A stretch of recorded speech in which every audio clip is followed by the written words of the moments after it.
విద్యాలయాల్లో beer bottles పగలగొట్టడం సమంజసమేనా? అందులో మన పిల్లలు కూడా చదువుతూ ఉంటారు కదా. అందుకేనేమో డ్రగ్స్ వాడితే ఇంగిత జ్ఞానం కోల్పోతారని అంటూ ఉంటారు. దయచేసి కాన్సెన్స్ కోల్పోకండి. అది విద్యాలయం అని ఎంతో మంది పిల్లలు ఆ కాంపౌండ్ లో ఆడుకుంటారని మర్చిపోకండి. ఈ విషయంపై సాయంత్రం పూట పోలీసు వారు ఇలాంటి వారికి తగిన విధంగా బుద్ధి చెప్పాలని కోరుకుంటున్నాను అంటూ డాక్టర్ భాస్కర్ నాయుడు తెలిపారు.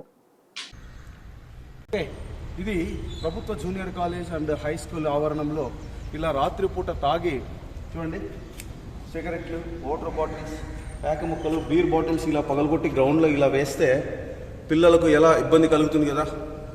అట్లాంటి అంటే ఈ తాగుడు, మత్తు ఇలాంటి అప్పుడు మాత్రమే మనుషులకు సంస్కారాలు కోల్పోతాయి. ఇలాంటి నీచమైన పనులు దయచేసి చేయకండి. అదే మీ ఇంటి పిల్లలు కూడా ఇక్కడ చదువుకుంటూ ఉంటారు కదా, మీ ఇంటి ఆవరణంలో ఇలా వేస్తే మీరు ఎలా ఫీల్ అవుతారు? కాబట్టి ఎవరైనా సరే గ్రౌండ్లో సాయంత్రం పూట తాగుతున్న ఫోటోలు, ఏదైనా బీర్ బాటిల్స్, మందు బాటిల్స్ పెట్టుకుంటే ఫోటోలు పెట్టండి పోలీస్ వారికి, లేదా నాకు పెట్టండి, నేను పోలీసు వారికి అందజేస్తాను. అలాంటి నీచ సంస్కారాలు ఇలా స్కూల్ కాంపౌండ్ గ్రౌండ్లో ఉండకూడదు.